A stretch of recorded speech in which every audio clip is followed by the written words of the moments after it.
لوگ کہتے ہیں جب بچہ ہو رہا ہو کسی کا، پریگننٹ ہو لیڈی، کہتے ہیں سورہ مریم پڑھو کیونکہ اس میں پریگننسی ہے. کہتا ہوں کیا؟ تو وہ بیٹھی لیبر اس کی ہونے لگی ہے، وہ کہہ رہی ہے یا لیتنی مت قبل ھذا، کاش میں اس سے پہلے مر گئی ہوتی. آیت ہے سورہ مریم کی. قرآن کو اللہ پڑھے، سوچ کے پڑھے. بار بار کہا ہے لعلکم تعقلون، لعلکم تعقلون لیتدبروا، تاکہ تم سوچو، تاکہ تم سوچو، تاکہ تم سوچو. یہ دھمکی دی جا رہی ہے، یہ دھمکی یہاں ہمیں ڈرایا جا رہا ہے کہ ہم قرآن والے لوگ ہیں، ہمارے لیے ایک خطرہ ہے، ایک پوٹینشیل ڈینجر ہے، ایک وائرس ہے. وہ کیا ہے کہ ہمیں قرآن کا اثر نہیں ہوگا. تو شادیوں میں نکال لو، دلہن کے سر کے اوپر رکھ دو اس کو گاڑی تک پہنچانے کے لیے، کہیں بجلی نہ گر جائے اس کے اوپر، رائٹ. اس کو گاڑی میں جو ہے اس کی چھوٹی سی پرنٹ کرا کے گاڑی میں ریئر مرر میں لٹکا دو، کیونکہ بہت لوگ پاگلوں کی طرح گاڑی چلاتے ہیں تو یہ بچا لے گی. یا اس کی ایک آیت الکرسی نکال کے اس کا لاکٹ پہن لو، یہ اس طرح بچ جاؤ گے. اچھا ٹھیک ہے، پھر ایک اور بات میں آپ کے سامنے رکھتا ہوں. جو صحابی ہیں، جیسے ہمارے نبی کے صحابہ رضی اللہ تعالیٰ عنہم اجمعین و صلی اللہ علیہ وسلم، ان کے ایمان کا ذریعہ کون بنے؟ رسول پاک صلی اللہ علیہ وسلم. ان کی ہدایت کا ذریعہ کون بنے؟ رسول پاک صلی اللہ علیہ وسلم. ان کی تربیت کا ذریعہ کون بنے؟ ان کی تعلیم کا ذریعہ کون بنے؟ ان کو روشنی میں سے اور اندھیروں میں سے روشنی میں لانے کا ذریعہ کون بنے؟ رسول اللہ صلی اللہ علیہ وسلم. یعنی صحابی میں جو نور ہے نا، وہ نبی کے نور کی جھلک ہے. سمجھ رہے میری بات؟ یہ بات سمجھ آتی ہے؟ صحابی کا نور کس کے نور کی جھلک ہے؟ رسول کے. ٹھیک ہے. اچھا اب یہ آیت پڑھتے ہیں، سورہ یاسین کی آیات ہے. والشمس تجری لمستقر لها ذلك تقدیر العزیز العلیم.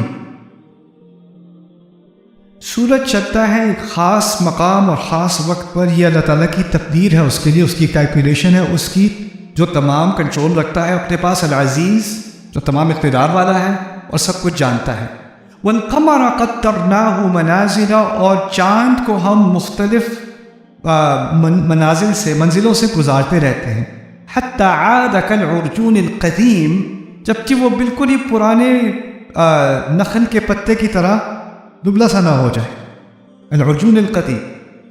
پھر کہا للشمس ينبغي لها ان تدرك القمر، سورج کے لیے یہ مناسب نہیں کہ وہ چاند سے آگے نکل جائے. وَلَلَّيْلُ سَابِقُ النَّهَارِ، نہ رات دن سے پہلے، نہ رات دن سے پہلے آ سکتی ہے. وَكُلٌّ فِي فَلَكٍ يَسْبَحُونَ، ہر کوئی اپنے اپنے دائرے میں گھوم رہے ہیں. میں نے آپ سے کہا تھا رسولوں کا اپنا ایک کردار ہے، صحابی کا اپنا ایک کردار ہے. رسول کا اپنا ایک دائرہ ہے جس میں اس نے اپنا رول ادا کرنا ہے، صحابی کا اپنا ایک رول ہے جس نے رول ادا کرنا ہے. اور رسول کے نور سے صحابی منور ہوتا ہے جیسے سورج کے نور سے چاند منور ہوتا ہے. رسول کے بارے میں اور جگہ صلی اللہ علیہ وسلم کہا گیا ہے وَدَاعِيًا إِلَى اللَّهِ بِإِذْنِهِ وَسِرَاجًا مُنِيرًا، آپ کو اللہ کی طرف داعی بنایا اور آپ کو ایک نور دینے والا سراج بنا کر، سورج بنا کر بھیجا گیا. یعنی رسول کی تشبیہ صلی اللہ علیہ وسلم قرآن میں کس کی ہے؟ سورج کی. تو صحابی کی تشبیہ کس کی ہوئی؟ چاند کی. سورج کے ہونے سے چاند کا کام ختم نہیں ہو جاتا، لیکن فرق ہے، سورج کی روشنی کامل ہوتی ہے، چاند اونچ نیچ ہوتی ہے، اس میں کبھی بڑا ہوتا ہے، کبھی کم ہوتا ہے، کبھی اتنا باریک ہو جاتا ہے. لیکن اتنا بھی باریک ہو تو اس میں پھر بھی سورج کی روشنی کی جھلک پھر بھی نظر آتی ہے. آپ بات سمجھ رہے ہیں؟ اہل ایمان فیزز سے گزرتے ہیں، کبھی آپ ایمان اونچا، کبھی نیچا، کبھی کمزور، کبھی تیز، کبھی پوری روشنی سورج کی ایسے رات کے اندھیرے میں. اور پھر اگر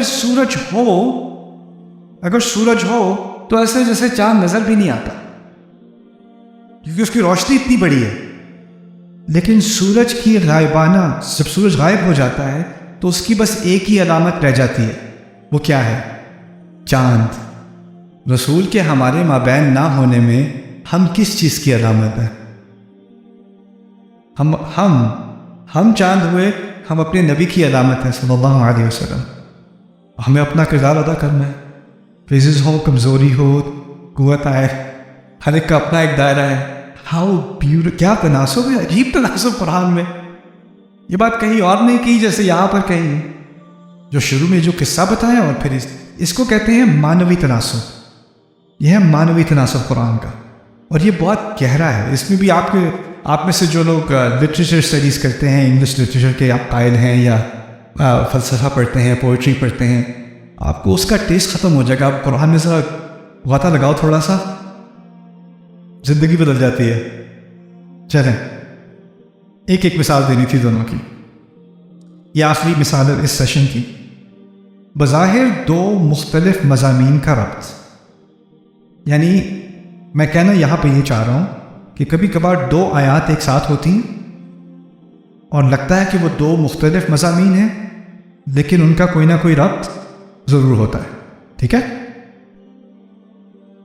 اس کی ایک آسان مثال میں پہلے آپ کے سامنے رکھ چکا ہوں، لیکن میں دوبارہ اس کو دہرا رہا ہوں تاکہ آپ کے ذہن میں پکی ہو جائے.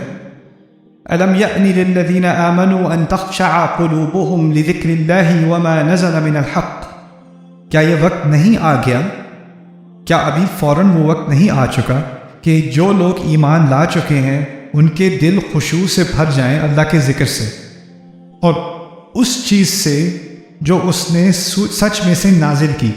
وَمَا نَزَلَ مِنَ الْحَقِّ، وہ جو چیز نازل ہوئی حق میں سے. وَلَا يَكُونُوا كَالَّذِينَ أُوتُوا الْكِتَابَ مِن قَبْلُ، اور وہ ایسے نہ ہو جائیں جیسے وہ لوگ ہوئے جن کو کتاب ان سے بہت پہلے دی گئی تھی. فَطَالَ عَلَيْهِمُ الْأَمَدُ، تو ان پر بہت عرصہ گزر گیا. فَقَسَتْ قُلُوبُهُمْ، ان کے دل سخت ہو گئے. کن کے دل سخت ہو گئے؟ اہل کتاب کے. بہت عرصہ گزرنے کے بعد ان کے دل سخت ہو چکے، اور ان کے دل سخت ہونے کی علامت کیا ہے؟ ان کے دلوں پر، ان کے جذبات پر اللہ کی نازل کی ہوئی حق بات کا کوئی اثر نہیں ہوتا تھا. بات کو شروع سے جوڑیں. شروع میں کہا ہے کیا اہل ایمان پر یہ وقت نہیں آ گیا کہ اللہ کے ذکر سے اور جو چیز نازل کی حق سے، یعنی قرآن، اللہ کا کلام، اس کی وجہ سے ان کے دل لرز نہ جائیں، ان کے دلوں میں خشوع نہ آ جائے. اندیشہ یہ ہے کہ وہ ایسے نہ ہو جائیں جیسے ان سے پہلے جن کو کتاب دی گئی تھی وہ تھے. ان کے اوپر بہت لمبا عرصہ گزرا، پھر ان کے دل کیا ہو گئے؟ فَقَسَتْ قُلُوبُهُمْ وَكَثِيرٌ مِّنْهُمْ فَاسِقُونَ، اور ان میں سے بہت ایسے ہیں جو کھلے عام نافرمانی کرتے ہیں. فسق کہتے ہیں جب کوئی پھل وغیرہ سڑ جائے نا اور اس کا سڑا ہوا باہر نکلنا شروع ہو جائے. ایک تو ہوتا ہے سیب اچھا بھلا لگ رہا ہے لیکن کاٹ کے کھولو تو پتہ چلا اندر سے خراب ہے، وہ ہے فاسد دال کے ساتھ. ایک ہے سیب رکھا ہوا، اس میں سوراخ آپ کو ابھی سے نظر آ رہا ہے اور وہ گل رہا ہے، اس کا باہر سے نکل رہا ہے اس کا جوس، وہ ہے فاسق. وہ ہے فاسق. انسان فاسد وہ ہوتا ہے جو گند تو ہے اس میں لیکن ظاہر نہیں ہوا. فاسق کون ہے؟ کہ گند ظاہر بھی ہو گیا، باہر بھی آ گیا، وہ فسوق ہے. تو کہتے ہیں وَكَثِيرٌ مِّنْهُمْ فَاسِقُونَ، بہت سارے ایسے ہیں جو اندر سے نہیں باہر سے بھی کھلے عام بھی اب وہ نافرمانی پہ آ گئے، فسوق کرتے ہیں. یہ دھمکی دی جا رہی ہے، یہ دھمکی یہاں ہمیں ڈرایا جا رہا ہے کہ ہم قرآن والے لوگ ہیں، ہمارے لیے ایک خطرہ ہے، ایک پوٹینشیل ڈینجر ہے، ایک وائرس ہے. وہ کیا ہے کہ ہمیں قرآن کا اثر نہیں ہوگا. اللہ تعالیٰ بات کریں گے اور ہمارے جذبات پہ کوئی اثر نہیں پڑے گا. اور یہ ہم سے پہلے کچھ لوگ تھے جن کو اللہ کا کلام دیا تھا، ان پر بھی یہ وقت گزرا ہے. بہت عرصہ گزرنے کے بعد ان کا تعلق ان کی کتاب کے ساتھ ایک مصنوعی سا ہو گیا. اس کو پڑھ لو، برکت کے لیے پڑھ لو، شادیوں میں نکال لو، دلہن کے سر کے اوپر رکھ دو اس کو گاڑی تک پہنچانے کے لیے، کہیں بجلی نہ گر جائے اس کے اوپر، رائٹ. اس کو گاڑی میں جو ہے اس کی چھوٹی سی پرنٹ کرا کے گاڑی میں مرر میں لٹکا لو، کیونکہ بہت لوگ پاگلوں کی طرح گاڑی چلاتے ہیں تو یہ بچا لے گی. یا اس کی ایک آیت اور کرسی نکال کے اس کا لاکٹ پہن لو، یہ اس طرح بچ جاؤ گے. عیسائی کیا کرتے تھے؟ بائبل کیا کہہ رہی ہے ان کو کچھ نہیں پتا. ایک وہ کروسیفکس لگایا ہوا ہے گلے میں، وہ بچا لے گا، مجھے سلیب لگایا ہوا ہے. ہوٹل میں پتہ نہیں کیا ہو جائے، ہوٹل کے ہر دراز میں کیا رکھی ہوئی ہے؟ بائبل کی کاپی رکھی ہوئی ہے. انہوں نے یہی کیا تھا انہوں نے اپنے دین کے ساتھ، ٹھیک ہے نا. یا گھر پہ جا کے پینٹنگز لگائی ہوئی ہے جیزس کی، آرٹ لگایا ہوا ہے جیزس کا. ہم کیا کرتے ہیں؟ پینٹنگ لگا دیتے ہیں آیت کی، بڑی سی پینٹنگ لگائی ہوئی، والعصر ان الانسان لفی خسر. ٹی وی کے سامنے. وقت کی قسم ایپیسوڈ 5 فقط اثر ہی نہیں ہوتا, اثر ہی بند ہونا ہو جائے, ختم ہو جائے اس کا اثر. یہاں تک کہ رمضان ہے, چلو تراویح پڑھنے چلتے ہیں یار, اس مسجد میں وہ ذرا بہت سلو پڑھتے ہیں, وہ ذرا وہ والے جو ہے نا, وہ جو اللہ اکبر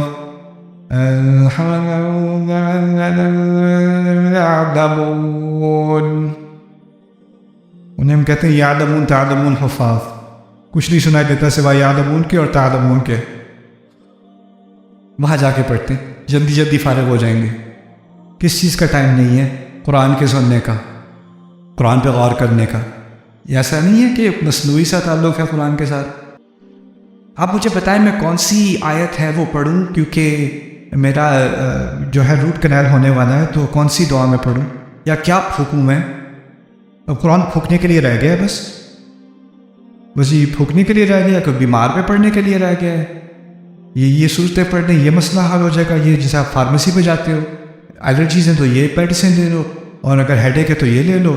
اب وہ قرآن پرسکرپشن پروگرام ہے, وہ کیا بات کر رہا ہے, کیا بات سمجھا رہا ہے, کس شخصیت کی طرف مجھے لانے کی کوشش کر رہا ہے, کن جذبات میں وہ میرے کن جذبات پر اثر کرنے کی بات کر رہا ہے, اس سے مجھے کوئی لینا دینا نہیں. کون سی صورت پڑھوں, کیا پڑھوں؟ لوگ کہتے ہیں بچہ ہو رہا ہو کسی کا, پریگننٹ ہو لیڈی, کہتے ہیں سورہ مریم پڑھو کیونکہ اس میں پریگننسی ہے. کیا؟ تو وہ بیٹھی لیبر اس کی ہونے لگی ہے, وہ کہہ رہی ہے یا لیتنی متّ قبل ھذا, کاش میں اس سے پہلے مر گئی ہوتی. آیت ہے سورہ مریم کی. قرآن کو اللہ پڑھے, سوچ کے پڑھے, کہ بار بار کہا ہے لعلکم تعقلون لعلکم تعقلون لیتدبروا, تاکہ تم سوچو, تاکہ تم سوچو, تاکہ تم سوچو. عجیب بات ہے, ہمارے کلچر ساؤتھ ایشیا میں ہم نے کیا کیا, ایک دو صورتیں نہیں ہیں, ان سے ہمیں بہت محبت ہے. آیت الکرسی سے بہت محبت ہے, ہونی بھی چاہیے. سورۃ الرحمن سے بہت محبت ہے, سورہ یاسین سے بڑی محبت ہے. سورہ یاسین کے شروع میں کہا ہے وجعلنا من بین ایدیہم سدا ومن خلفہم سدا, ان کے آگے دیوار, ان کے پیچھے دیوار, ان کو ڈھکا ہوا ہے, ان پہ تو کوئی فرق ہی نہیں پڑتا. ان کو دھمکی دو یا نہ دو, ان کو ڈراؤ یا نہ ڈراؤ, مانتے ہی نہیں ہیں, ایمان ہی نہیں لائیں گے. ڈھیٹ لوگوں کی بات ہو رہی ہے جن پہ کسی بات کا اثر نہیں ہوتا. عجیب نہیں لگتا کہ ہم ایسی صورت کے ساتھ بے عقلی کر رہے ہیں؟ جس نے کہا عقل استعمال کرو, جس نے کہا آنکھیں کھولو, دیکھو تمہارے سامنے کیا ہے. جو آنکھیں کھولنے کے لیے قرآن نازل ہوا ہے, لِيُنذِرَ مَنْ كَانَ حَيًّا وَيَحِقَّ الْقَوْلُ عَلَى الْكَافِرِينَ, جو خبردار کرنے آیا ان لوگوں کو جو ابھی بھی زندہ ہے, دل زندہ ہے ان کا, عقل زندہ ہے ان کی. تو یہاں بات کی جا رہی ہے کہ تم ایسے نہ ہو جاؤ جیسے تم سے پیچھے آنے والے تھے. اس کے بارے میں مجھے ایک بڑا مشہور قول یاد آیا, شاید ابن عباس رضی اللہ تعالیٰ عنہ سے مروی ہے. وہ آیت ہے بقرہ کی نا, وَمِنْهُمْ أُمِّيُّونَ لَا يَعْلَمُونَ الْكِتَابَ إِلَّا أَمَانِيَّ وَإِنْهُمْ إِلَّا يَظُنُّونَ, کہ ان میں سے یعنی اہل کتاب میں سے ان پڑھ لوگ ہیں جو اپنی کتاب کو نہیں جانتے سوائے خواہشات کے. بے بنیاد خواہشات کو امنیہ کہا جاتا ہے عربی میں. امنیہ اس کی جمع ہے امانی. تو بس ان کی بے بنیاد خواہشات ہیں, اس کے علاوہ وہ اپنی کتاب کو نہیں جانتے. اس کا کیا مطلب ہے؟ اس کا مطلب ہے ان کو پتہ نہیں ہے تورات میں کیا ہے, لیکن تو اللہ نے تو کہا ہے نا اللہ معاف کرے گا, یہ تو کہا ہے نا, یہ تو نہیں کہا نا کہ ہمیشہ کے لیے جلیں گے, ایسا تو نہیں کہا نا کہیں پہ. یہ کیا بول رہا ہے؟ انسان کی بے بنیاد خواہشات. کتاب نہیں جانتے, خواہشات جانتے ہیں. ان خواہشات کا سٹیکر وہ کتاب کے اوپر لگا کہ پڑھی ہو نہ پڑھی ہو. قرآن میں کہاں لکھا ہے کہ اتنا برا ہے؟ قرآن میں کہاں لکھا ہے اسکرول نہیں کر سکتے؟ لا يعلمون الكتاب الا امانی وانهم لا يظنون, وہ بس گمان کرتے ہیں, معلوم کرنے کی ضرورت نہیں انہیں. یہ ان کے بارے میں کہا تھا. اس کے بارے میں وہ کہتے ہیں انما يقتصرون على ما يتلى عليهم يعلمونه حفظا وقراءة بلا فهم انما يقتصرون على ما يتلى عليهم. کہتے ہیں کہ یہ جرم جو انہوں نے کیا ہے نا اپنی کتاب کے ساتھ, وہ کیا ہے کہ وہ اس کتاب کو پڑھتے ہیں اور یاد کرتے ہیں سمجھے بغیر اور ان کے لیے اتنا ہی کافی ہے کہ وہ ان پر تلاوت کر کے ان کو سنایا جائے، بس اتنا ہی ان کے لیے کافی ہے۔ یہ ہے جرم ان کا، یہ ہے جرم بنی اسرائیل کا، ابن عباس کہتے ہیں۔ سوچو ذرا۔ پھر ایک اور عجیب روایت ہے رسول پاک کی صلی اللہ علیہ وسلم، ذاک عند ذہاب العلم، ایسا ہوگا جب علم غائب ہو جائے گا۔ آخرت کی علامات کی بات کر رہے تھے، ایسا ہوگا جب علم غائب ہو جائے گا۔ صحابہ پریشان، علم کیسے غائب ہوگا؟ انہوں نے پوچھ لیا، وَكَيْفَ يَذْهَبُ الْعِلْمُ يَا رَسُولَ اللَّهِ، اللہ کے رسول، علم صلی اللہ علیہ وسلم، علم کیسے غائب ہوگا؟ وَنَحْنُ قَرَأْنَا الْقُرْآنَ، ہم تو قرآن پڑھ چکے۔ رسول نے علیہ الصلوۃ والسلام یہ نہیں کہا تھا کہ قرآن غائب ہو جائے گا، انہوں نے کیا کہا تھا؟ علم غائب ہو جائے گا۔ صحابی نے جب علم سنا تو اس کے ذہن میں پہلی چیز کیا آئی؟ قرآن نہیں تو علم نہیں، قرآن نہیں تو علم نہیں۔ وَنَحْنُ قَرَأْنَا الْقُرْآنَ وَنُقْرِئُ أَبْنَاءَنَا وَأَبْنَاؤُنَا يُقْرِئُونَ أَبْنَاءَهُمْ، ہم قرآن پڑھتے ہیں، ہم اپنے بچوں کو پڑھاتے ہیں، ہمارے بچے ان کے بچوں کو پڑھائیں گے، کیسے علم غائب ہو جائے گا؟ جواب ملتا ہے، أَوَلَيْسَ هَذِهِ الْيَهُودُ وَالنَّصَارَى بِأَيْدِيهِمُ التَّوْرَاةَ وَالْإِنْجِيلَ لَا يَنْتَفِعُونَ مِنْهُمَا مِنْ شَيْءٍ، دیکھیں نہیں ہے یہود و نصارہ، ان کے ہاتھوں میں نہیں ہے تورات اور انجیل، اس سے کوئی فائدہ نہیں اٹھا سکتے، کچھ نہیں ملتا انہیں اس سے۔ یہاں کہا جا رہا ہے ایسا نہ ہو جائے کہ اللہ کا ذکر، اللہ کا کلام، اس کا کوئی اثر نہ رہے، تم اہل کتاب کی طرح نہ ہو جانا جن کے دل سخت ہو گئے اور ان کی اکثریت فاسق ہے۔ پھر اگلی آیت بالکل نیا مضمون، اعلموا ان اللہ یحیی الارض بعد موتها، جان لو کہ اللہ اس زمین جو بنجان تھی، جو بالکل اس میں کچھ اگ نہیں رہا تھا، موت آ گئی تھی اس کی، اس کو دوبارہ زندہ کر دیتا ہے۔ قد بینا الآیات، ہم نے اپنی آیات واضح کر دی، لقوم یعقلون، ایسے لوگوں کے لیے جو اگر استعمال کرنا چاہتے ہوں۔ ربط بن گیا کہ نہیں؟ سبحان اللہ۔ جس نے آسمان سے پانی نازل کیا اور سوکھی زمین کو زرخیز کر دیا، اس نے آسمان سے قرآن نازل کیا سوکھے دل کو زرخیز کرنے کے لیے۔ قد بینا الآیات لقوم یعقلون، سبحان اللہ۔ اس سے اگلی مثال بہت ہی دلچسپ ہے۔ یہ سورہ آل عمران کی آیت نمبر 130 ہے۔ سورہ آل عمران میں تقریباً 60 آیات ہیں جن کا تعلق احد کے واقعے سے، 60 آیات۔ اور یہ آیات آئیں احد میں جو سارا مسئلہ کھڑا ہوا تھا نا، جو ساری ٹریجڈی ہوئی تھی ہمارے ساتھ، اس کے بعد، اس سارے مسئلے کے بعد اللہ تعالیٰ کا تبصرہ آیا تھا احد کے اوپر۔ اس کو کیسے سمجھا، اس سے کیا سیکھا جائے، اس کے بارے میں بہت ساری آیات کے درمیان میں اللہ تعالیٰ نے یہ بات کی، یا ایھا الذین آمنوا لا تأکلوا الربا اضعافا مضاعفا، اہل ایمان ربا مت کھانا، جو ایک کے اوپر اپنے اوپر ہی ضرب کھاتی رہتی ہے۔ ربا مت کھانا، سود مت کھانا۔ واتقوا اللہ لعلکم تفلحون، اللہ کا تقوی اختیار کرو تاکہ فلاح پاؤ۔ اچھا، یہ تھوڑا سا ذکر ربا کا کر کے واپس احد کی طرف۔ تو شروع میں بات احد کی ہو رہی ہے، میدان جنگ کی ہو رہی ہے، اور پھر ہمیں انکریج کیا جائے سارعوا الی مغفرۃ من ربکم، بھاگو جہاد کی طرف، بھاگو اپنی مغفرت کی طرف بھاگو۔ وہ ساری بات اس کے درمیان میں کہہ دیا ربا نہیں کھانا۔ تو یہ لگا کہ یہ کلام تو ذرا بے ربط ہو گیا، اس کا تو کوئی تعلق نہیں ہے، اس کو تھوڑا سا سمجھنے کی کوشش کرتے ہیں۔ اصل میں جب احد ہوا ہے نا، آپ کو علم ہوگا کہ تقریباً 70 صحابہ جو ہیں وہ شہید ہوئے، اور ان کی اکثریت انصار میں سے، مہاجرون انصار ہوتے ہیں نا، ان کی اکثریت انصار میں سے۔ اب انصار کا کیا رول ہے یہ سمجھ لیں۔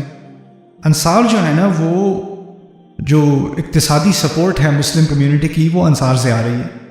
یؤثرون علی انفسہم ولو کان بہم خصاصہ، وہ دوسروں کو اپنے اوپر ترجیح دیتے ہیں، چاہے خود بھوکے مر رہے ہوں، چاہے خود فاقے پڑ رہے ہوں ان پر۔ یہ ہے انصار، الذین تبوؤا الدار والایمان، جنہوں نے اپنے گھروں کو کھول دیا اور اس کے دروازے کھول دیے، جیسے کہ انہوں نے اپنے ایمان کو کھولا۔ اچھا، اب جو اکثریت ان کی شہید ہوئی ہے، تو وہ لوگ ہیں جن کی کمائی سے نہ صرف ان کی فیملی کا کچھ ہو رہا تھا، بلکہ جو مہاجرون ہیں وہ بھی ان کے ڈپینڈنٹ تھے. سمجھ میں آ رہی ہے بات؟ اب 70 ہیڈ آف ہاؤس ہولڈ، 70 گھر کا سربراہ غائب ایک ہی دن میں. وہ کوئی ہزاروں کی کوئی کمیونٹی تو ہے نہیں. پہلے وہ اتنے امیر نہیں ہیں، ہمیں پتہ ہے ان کے کیا حالات ہیں. اب وہ کمانے والے ان کی بہت بڑی تعداد ایک ہی دن میں ختم. اور پتہ ہے آپ کو کہ تلوار یا زرہ، یہ اسلحہ، یہ لوگ ساری زندگی بچا کے پیسہ ایک جمع کر کے ایک مشکل سے تلوار آتی تھی ہاتھ، یا ایک زرہ آتی تھی، اور وہ ان کی لائف سیونگ تھی. آپ کی لائف سیونگ بینک میں ہوتی ہے، اس کی لائف سیونگ زرہ میں ہوتی ہے، تلوار میں ہوتی ہے، کیونکہ کوئی چھوٹی چیز نہیں ہے ان کے لیے. اسی لیے بہت کم تھی. اب جو میدان جنگ میں جو پیچھے چھوڑ کے گئے ہیں تلواریں اور زریں، وہ کون لے گیا؟ کفار لے گئے، وہ تو لے گئے. تو یہاں اس کو ہم کہیں گے مدینہ کا سب سے بڑا اکنامک کرائسس. بہت کی بات تو ہو رہی ہے، لیکن ایک بہت بڑا اکنامک کرائسس آ گیا، اور اس کی وجہ سے لوگوں کو کھانے کو نہیں ہے، کہاں سے لائیں گے؟ تو اب ضرورت پڑے گی کس چیز کی؟ ادھار کی ضرورت پڑے گی. اور جب ادھار کا کلچر پھیلتا ہے تو ساتھ ہی ساتھ کیا آ جاتا ہے سوسائٹی کے اندر؟ سود آ جاتا ہے. تو ابھی تو آپ سمجھ رہے ہو کہ بڑا جو ٹریجڈی ہوئی ہے، جو بڑا سانحہ ہوا ہے ہمارے ساتھ، وہ میدان احد میں ہوا ہے. اس سے کئی بڑا سانحہ مدینہ میں آنے والا ہے اگر ربا یہاں پہنچ گیا. وہ جنگ تو آپ ہارے ہو، یہ اس سے بہت بڑی جنگ ہے. فَأْذَنُوا بِحَرْبٍ مِّنَ اللَّهِ وَرَسُولِهِ. کان کھول کے سن لو ربا کھانے والوں، یہ جنگ ہے اللہ سے اور اس کے رسول سے علیہ الصلوۃ والسلام. وہ جنگ تو ہارے ہو، لیکن یہ جنگ تم نہیں ہار سکتے. یہ اس سے بہت بڑی جنگ ہے. تو درمیان میں اس سارے کلام کے اب جو تمہارا نیا جو میدان جنگ ہے نا، وہ مدینے کے اندر جو ہو رہا ہے وہ ہے. سبحان اللہ. اتنی سی پیاری سی بس ایک آیت، پہلے لگے کہ اس کا کوئی تعلق ہی نہیں. یہ سبجیکٹ یہاں کہاں سے آ گئی؟ یہ اللہ تعالیٰ کا حکیم کلام ہے. ہر لفظ کا ایک تناسب ہے، اس کا ایک مقصد ہے. کبھی لفظی مقصد ہوتا ہے، لفظی تناسب ہوتا ہے، کبھی معنوی ہوتا ہے، کبھی فلسفی ہوتا ہے، کبھی تاریخی ہوتا ہے، لیکن تناسب ہوتا ضرور، مقصد اس کا ہوتا ضرور. اور یہی جتنا یہ تدبر کا دروازہ کھلتا ہے نا، اتنا ہی اللہ تعالیٰ کی جو کلام میں جو حکمت ہے، اس کے قطرے انسان کے اوپر پڑنے شروع ہو جاتے ہیں. اس کا پورا تو ہم برداشت کر نہیں سکتے، اس کی کچھ قطرے ہی مل جائے نا، وہی بات ہے. اللہ تعالیٰ ہم سب پر اپنی حکمت کے قطرے کھولے.